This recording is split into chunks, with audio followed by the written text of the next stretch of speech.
자, 귀한 찬양 아주 감사를 드립니다. 우리 시온성가대 오늘 찬양이 아주 은혜로웠고, 또 무엇보다도 우리 박지훈 어린이 오늘 그 곡중 솔로를 얼마나 예쁘게 아름답게 했는지 아주 너무너무 수고 많았어요. 자, 우리 박지훈 어린이 또 우리 시온성가대에서 큰 박수 한번 보내시기 바랍니다. 예, 고맙습니다. 우리 하나님께서 여러분 모두에게 평화와 사랑을 듬뿍 부어주시기를 간절히 바랍니다. 여러분, 땅속 불이라고 하는 걸 아시는지 모르겠습니다. 2주 전에 강원도 동해안에 엄청난 산불이 일어나지 않았습니까? 아직도 피해 복구에 여념이 없고 이재민들이나 집을 잃은 수많은 사람들 참 안타까이 지내는 것을 보면서 우리의 마음이 참 많이 아픕니다.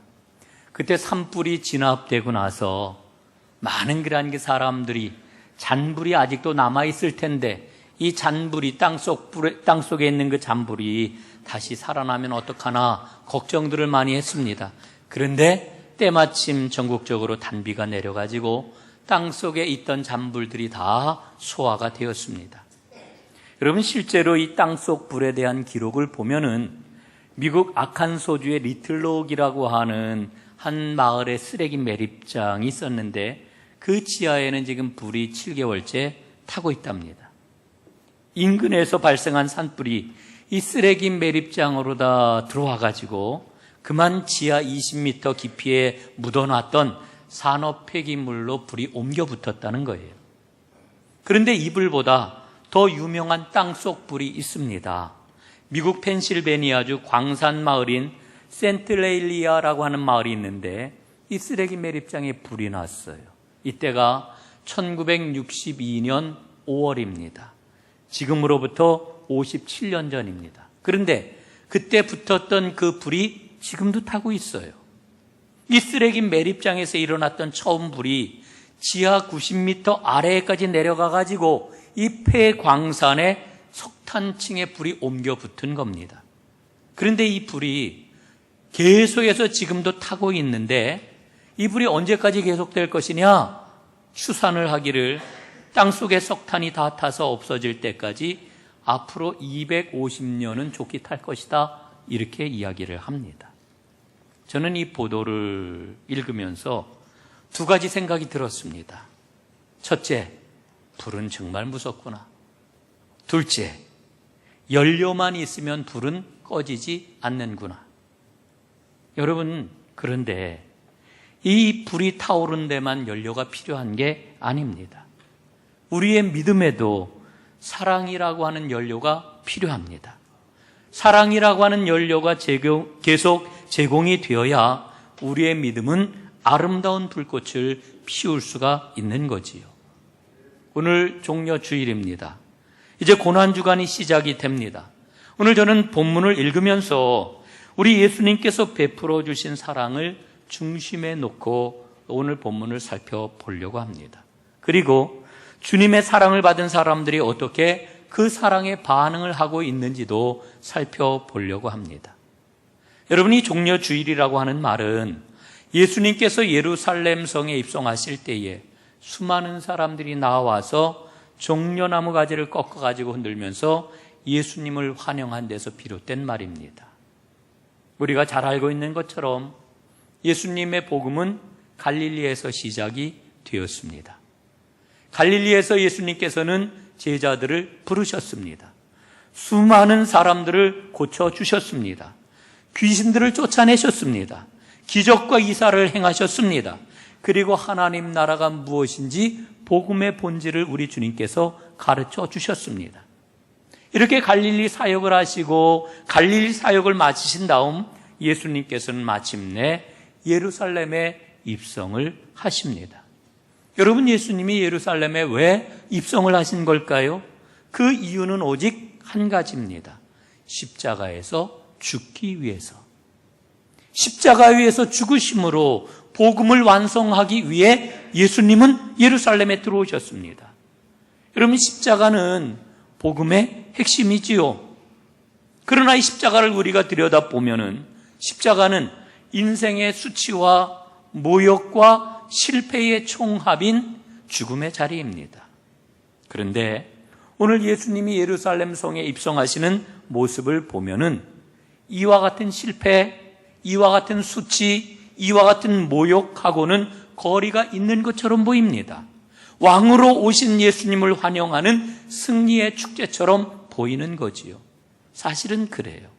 예수님께서 예루살렘에 입성하시는 것은 실패와 죽음의 자리로 나아가는 것이지만 그러나 동시에 승리의 입성이기도 합니다. 예수님이 섬김의 왕으로 오셨지요. 또한 평화의 왕으로 오시지 않았습니까? 그것을 증명하는 입성이 바로 종려주일 예루살렘 성 입성하고 있는 것입니다. 오늘 이 예루살렘 입성의 의미를 좀 더 깊이 살펴보았으면 좋겠습니다. 저는 제일 먼저 예루살렘의 입성을 준비한 사람들이 있었다라고 하는 것을 우리가 기억하는 게 중요하다고 생각을 합니다. 여러분, 예수님에게 향유를 부어드린 여인이 있었지요. 다 아실 겁니다. 베다니 마을에서 예수님은 나병 환자인 시몬의 집에서 식사를 하셨습니다. 식사를 하실 때에 한 여인이 예수님에게 다가왔습니다. 그의 손에는 향유가 든 옥합이 있었지요. 예수님께 다가와서는 그 옥합을 깨뜨려 가지고 예수님께 향유를 부었습니다. 그런데 그 향유가 엄청난 향유였습니다. 그 가격이 얼마나 비쌌던지 성경에 보니까 300데나리온이나 되었다, 이렇게 이야기를 합니다. 여러분, 300데나리온이면은 그 값이 얼마나 되는 겁니까? 오늘날의 가치로 환산을 하게 되면은 아마 한 사람이 1년 동안 열심히 번 1년치 연봉쯤 될 겁니다. 여러분, 대단하지요? 사람들마다 연봉이 다 다르겠습니다만은 아무리 작은 사람이라 할지라도 우리가 평균적으로 생각을 하면은 정말 이 어마어마한 금액이 아닐 수가 없는 것입니다. 여러분, 이렇게 값비싼 향유를 예수님께 부어드렸을 때에 그 자리에 함께 있었던 사람들의 반응이 어떠했습니까? 여러분, 어떠했어요? 여인을 비난했지요. 그렇게 엄청난 금액, 그 어마어마한 금액을 예수님의 머리 위에다가 그냥 부어버림으로 낭비를 하다니 이 여인을 향하여서 아주 맹렬한 비난을 했습니다. 그러면서 그들은 뭐라고 이야기를 했느냐 하면은 그 많은 금액을 가난한 사람에게 나누어 주었으면 얼마나 좋았겠느냐, 이렇게 이야기를 합니다. 여러분, 그런데 우리는 그 장면을 다시 한번 마음에 새기면서 이런 질문을 좀 던져보았으면 좋겠어요. 사랑이란 뭘까? 여러분, 사랑이 뭡니까? 우리는 모두 다 사랑하며 살아가야 되는 걸 잘 알고 있는데 사랑이 뭐예요? 여러분, 유명한 프랑스의 철학자 질 들루에즈라고 하는 사람이 있습니다. 이 들루에즈가 사랑에 대해서 이렇게 정의를 내립니다. 사랑이란 그 사람을 개별화하는 것이다. 개별화하는 게 사랑이래요. 키에르케고르라고 하는 그러한 그 철학자가 있는데 이 사람도 비슷한 이야기를 했습니다. 사랑은 타인에 대해서 주관적이 되는 것이다, 이렇게 이야기를 합니다. 여러분이 주관적이라고 하는 말은 한 사람을 단독자로 보고 개별화하는 겁니다. 이게 사랑이에요. 저는 이렇게 가까이 친하게 지내는 친구들이 여럿 있지만 여러분, 친구들 중에서도 우리가 절친이 있다고 그러잖아요. 절친. 이게 절친이 하나 있습니다.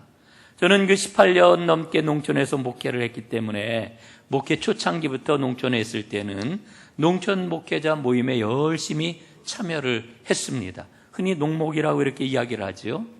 그런데 어느 해인가 교회 교육관을 지어야 되었기 때문에 얼마 동안 모임에 잘 나가지를 못했습니다. 그러다 보니까요, 제가 감당해야 할 일이 있었는데 그 역할을 제대로 감당하지 못하게 되었지요. 모두들 이건 이광선 목사가 해야 되는 일이야, 그런 그 기대감을 갖고 있었는데 그 기대감에 못 미치게 되니까 어떠했겠어요? 저에 대해서 많은 사람들이 막 야단을 합니다. 비난을 합니다. 그런데 그때 그 제 절친이 나서가지고 적극적으로 저를 옹호해 주는 것이었습니다. 잘들 몰라서 그래요.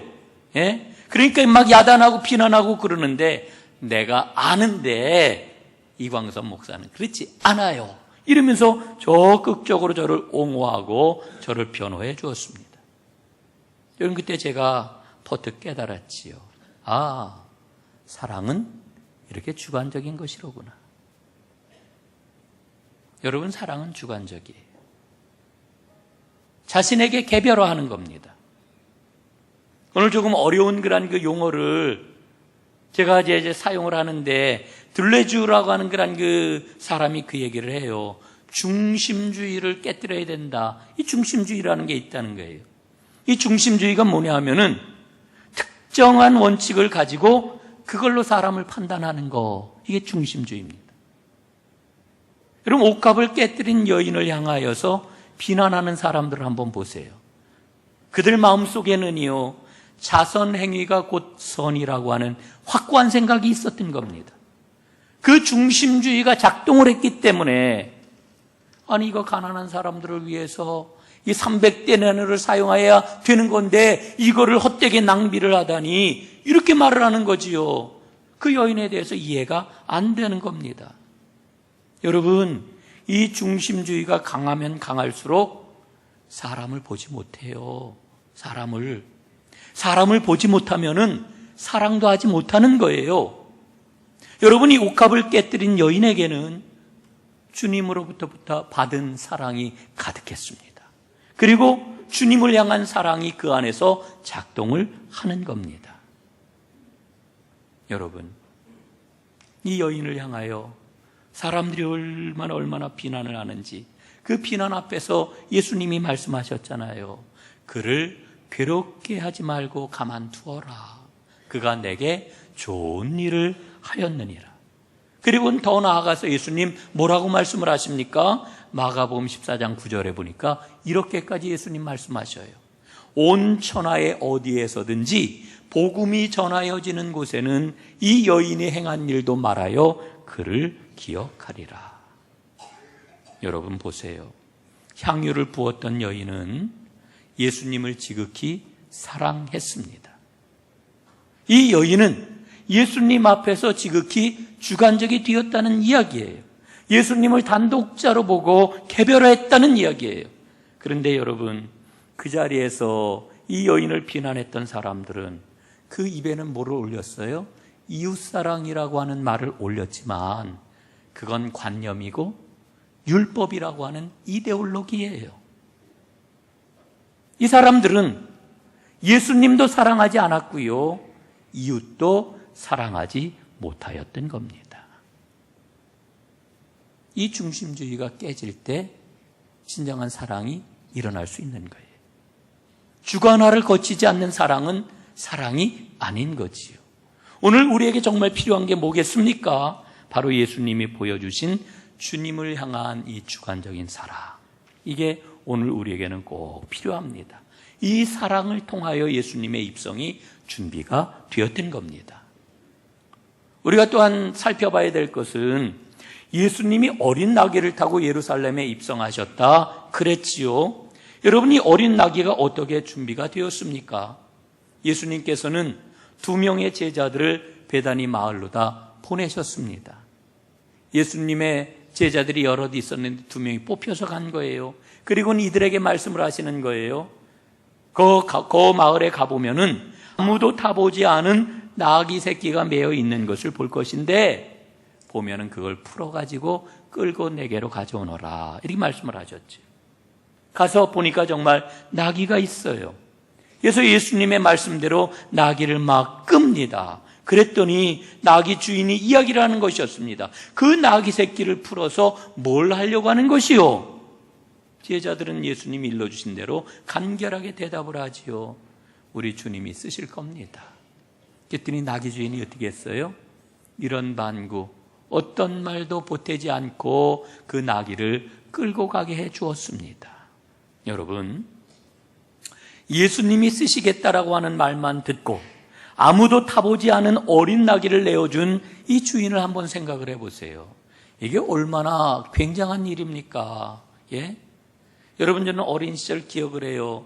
옛날 농촌에서 이 소 한 마리는 얼마나 큰 재산이었습니까? 예? 엄청난 재산이었잖아요. 그러다 이 소가 말이지요, 송아지라도 한 마리 낳으려 치면은 여러분이 송아지는 얼마나 집안에 그 애지중지한 그 소중한 존재인지 모르잖아요. 옛날 분들은 다 아실 겁니다. 여러분, 성경에 나와 있는 이 어린 나귀가 그 당시 얼마나 큰 재산이었겠어요. 그런데 주님께서 쓰시겠다라고 하는 그 말 한마디에 왜 얼른 가져가십시오, 내어주었다라고 하는 거지요. 여러분, 하나님의 역사는 하나님을 사랑하는 자들의 이와 같은 헌신을 통해 가지고 펼쳐지는 것입니다. 여러분, 오늘 우리는 주님의 승리를 위해서 무엇을 내드리고 있나요? 이 주인의 헌신, 어린 나귀를 허락한 이 주인의 헌신이 예수님의 승리의 입성을 준비했습니다. 오늘 본문에 계속해서 흐르고 있는 배경이 되는 그런 그 말씀이 있어요. 바로 스가랴서입니다. 스가랴서 9장 9절 10절 말씀에 보면은 이렇게 기록이 되어 있지요. 내 왕이 내게 임하시리니 그는 겸손하여 나귀를 타시나니 곧 나귀 새끼니라. 내가 에브라임의 병거와 예루살렘의 말을 끊겠고 전쟁하는 활도 끊으리니 그가 이방 사람에게 화평을 전할 것이요. 이렇게 말씀합니다. 여러분, 예수님이 예루살렘에 입성하실 때 어린 나귀를 타셨어요.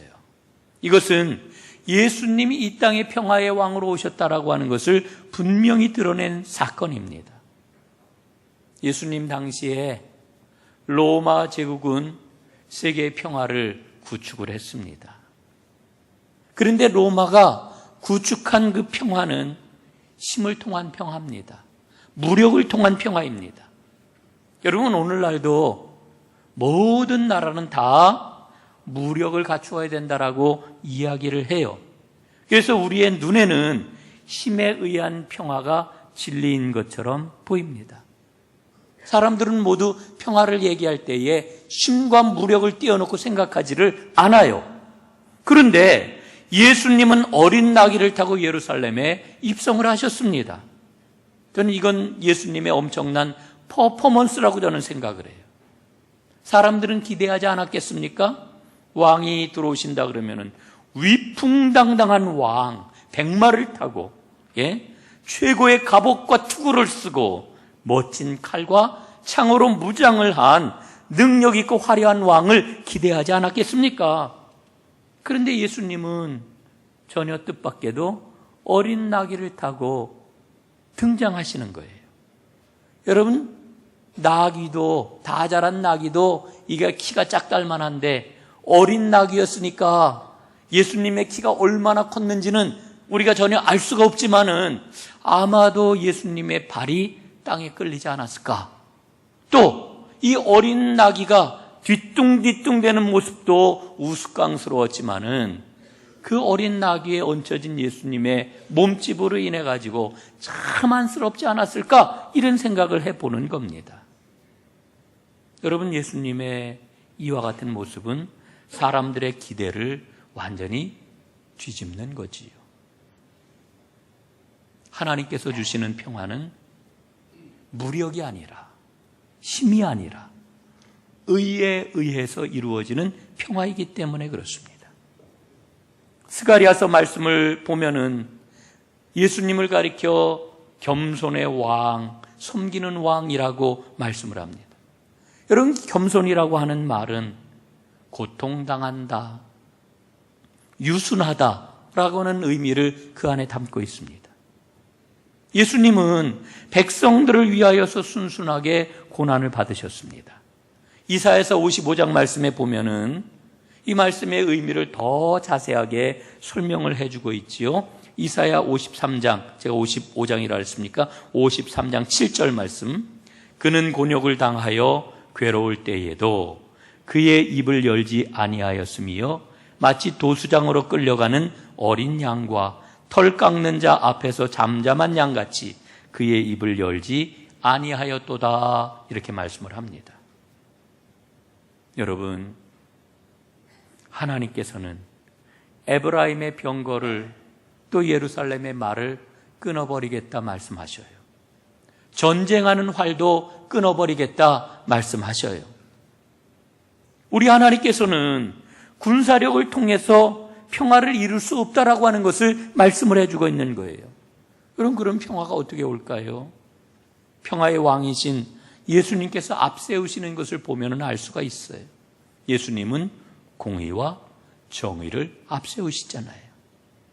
공의를 실현하심으로 구원을 이루시잖아요. 여러분, 역사를 한번 살펴보십시오. 부패한 나라는 역사 속에서 모두 무너져 버리고 말았습니다. 여러분, 우리 믿음을 가진 사람들은 하나님 나라의 의를 구해야 합니다. 이것이 바로 평화를 이루는 길이지요. 우리 예수님은 평화의 왕으로 예루살렘에 입성을 하셨습니다. 자, 예수님이 이렇게 입성하실 때에 승리의 노래가 울려 퍼지는 거지요.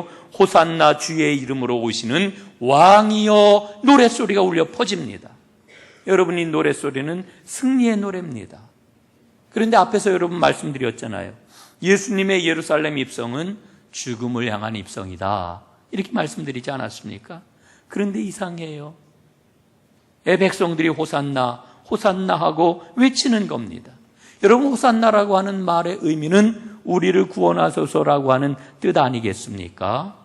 여러분, 기쁨의 찬양이 이렇게 울려 퍼지는데 사실은 이 제자들의 온 무리가 부르고 있는 이 찬양은 예수님의 십자가 고통과 죽음을 담고 있는 노래입니다.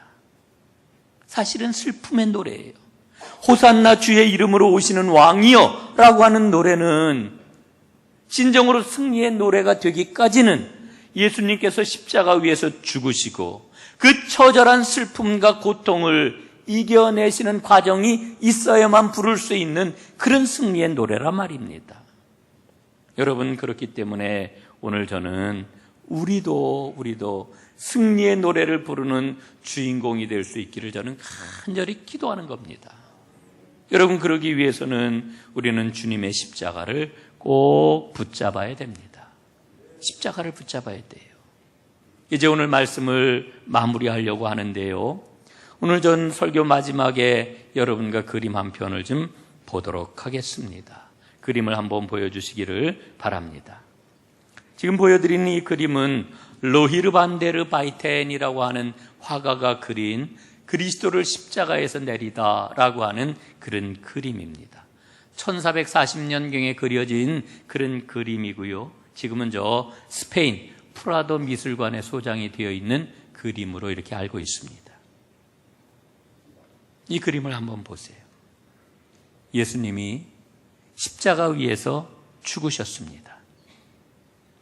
죽으신 그 예수님을 지금 십자가에서 내리는 모습을 지금 그리고 있습니다.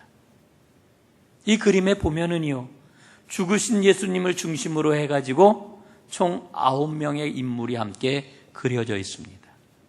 이 화가가 이 그림을 그릴 때에 이 사람들의 크기를요, 실제 사람들의 키만큼 크게 이렇게 그렸다고 그래요. 그러니까 앞에서 직접 보게 되면 아주 굉장히 큰 그림일 것입니다. 근데 이 그림을 보면은 전체적으로 예수님의 죽으심과 거기에 대한 절망이 이 가운데 흐르고 있는 것을 우리는 봅니다. 이 그림을 조금 확대해서 보면은요, 지금 여러분 보면은 지금 이게 눈물이에요. 모든 9명의 사람들이 다 눈물을 흘리는 이와 같은 장면이 그려져 있는데 멀리서 보면 보이지가 않는 거죠. 가까이 가서 보면은 보입니다. 지금 여기 나와 있는 이 그림은 사도 요한이라고 이렇게 이야기를 해요. 사도 요한이 지금 눈물을 흘리고 있습니다. 여러분, 요한은 예수님께서 십자가에 달리실 때에 요한에게 부탁을 하시지요. 내 어머니니라. 예수님의 어머니 마리아를 요한에게 부탁하지 않았습니까? 그래서 그림에 보게 될 것 같으면은 슬픔을 이기지 못하고 실신하는 마리아를 부축하고 있는 요한의 모습을 볼 수 있습니다. 여러분, 이 눈물은 주님을 향한 사랑의 눈물입니다. 이 눈물을 조금 더 자세하게 한번 볼까요? 얼마나 생생하게 이 그림을 그렸는지 몰라요. 눈물이 비탄에 빠진 너무너무 큰 슬픔에 빠져있는 요한의 눈을 한번 보십시오. 그 눈물이 위태롭게 매달려 있다가 지금 막 떨어지는 그와 같은 순간입니다. 그 다음 그림을 또 한번 보도록 하겠습니다. 이 그림은 슬픔을 이기지 못하고 실신하는 예수님 어머니 마리아의 모습입니다. 여러분, 이 그림이 지금 화면에 어떻게 지금 보여지고 있는지 잘 모르겠습니다만은 얼굴빛이 잿빛입니다. 당신의 사랑하는 아들이 십자가에서 운명하는 죽음을 당하는 이와 같은 그 순간에 어머니도 함께 죽음을 당한 거나 마찬가지지요. 그런데 자세히 보게 될 것 같으면은 죽은 얼굴, 잿빛과 같은 그 얼굴, 그 눈동자에서 꼭 감은 눈에서 지금 눈물이 흘러내리고 있습니다. 그 다음 그림 한번 보여주세요. 이건 니고데모로 알려진 그러한 그 얼굴입니다. 니고데모는 예수님께 이렇게 물었지요. 사람이 어떻게 두 번 태어날 수가 있겠습니까? 그리고 예수님이 운명하셨을 때에 예수님을 십자가에 내려가지고 아리마대 요셉과 함께 예수님을 장사 지냈던 사람이라고 이렇게 알려졌습니다. 예수님의 시신을 바라보면서 말할 수 없는 고난을 당하시고 마침내 숨을 거두신 예수님의 그 아픔을 느끼면서 하염없이 눈물을 흘리고 있는 니고데모의 모습입니다. 그림 마지막으로 한 부분을 좀 더 보겠습니다. 이 부분은 운명하셔서 십자가에서 내려지시는 예수님, 지금 옆구리가 창에 찔려가지고 옆구리가 다 찢어지고 그리고 거기서 흘러내린 핏자국, 그리고 모든 고통을 다 겪으신 다음에 운명하신 그 몸을 내리는 이와 같은 장면이지요. 이 눈물의 현장, 이 슬픔의 현장에서 슬픔의 감정은 너무나 깊고 슬픔의 이 시간은 치유될 것 같지가 않습니다. 이 현장에서 이 9명의 사람들이 흘리는 이 눈물은 무엇일까요? 그 눈물은 바로 사랑입니다. 주님을 향한 이 9명의 사람들이 각자 고백하고 있는 주관적인 사랑의 눈물이라고 하는 거지요. 여러분, 이 눈물이 바로 힘이고 능력입니다. 이 눈물을 통하여서 우리 주님께서는 하나님의 새로운 역사를 이어갈 아름다운 씨앗과 역사를 보여주고 계시는 거지요. 여러분, 이 그림을 거두어 주세요. 현실을 압도하는 거대한 권력 앞에서, 그 힘 앞에서 예수님은 결국 죽으셨습니다. 우리는 그 힘을 보면서 그 힘만 바라보게 된다라고 하면은 우리 또한 절망할 수밖에 없습니다. 그런데 오늘 저는 성경 본문을 읽으면서 그런 마음이 들었어요. 오늘 제자의 온 무리가 호산나 찬송하리로다 주의 이름으로 오시는 왕이여 노래를 하고 있지 않습니까? 이 세상의 그 강력한 힘을 모르는 건지, 권력이 얼마나 무서운지 그걸 모르는 건지, 천진난만한 건지 제자들이 지금 기뻐하면서 큰 소리로 하나님을 찬양하며 노래를 하고 있는 겁니다. 하늘에는 평화요, 가장 높은 곳에서는 영광이로다. 여러분, 정말 그래요. 호산나 찬양은 승리의 노래입니다. 그러나 죽음을 전제로 한 노래입니다. 고난과 고통과 죽음을 통과해야만 부를 수 있는 승리의 노래입니다. 이제 고난을 통과하시고 죽음마저도 이겨내신 우리 예수님께서 주님의 사랑을 받아들이는 자에게 주시는 영원한 생명의 노래인 것입니다. 여러분, 우리는 이 노래를 진정으로 부를 수 있는 주님의 사람들인가요? 주님의 제자인가요? 호산나 찬송하리로다 주의 이름으로 오시는 왕이여 노래를 부를 수 있는 승리의 사람들인가요? 어떤 사람들은 십자가를 실패의 표라고 이야기합니다. 어떤 사람들은 어리석은 표라고 이야기를 합니다. 그러나 예수 그리스도를 믿는 우리에게는 놀라운 사랑의 표입니다. 승리와 생명의 표입니다. 여러분, 주님을 진정으로 사랑함으로 말미암아 주님께서 허락하시는 호산나 주의 이름으로 오시는 왕이여 이 노래를 부르는 아름다운 승리의 노래의 주인공들이 다 될 수 있기를 주님의 이름으로 축원합니다. 기도하겠습니다.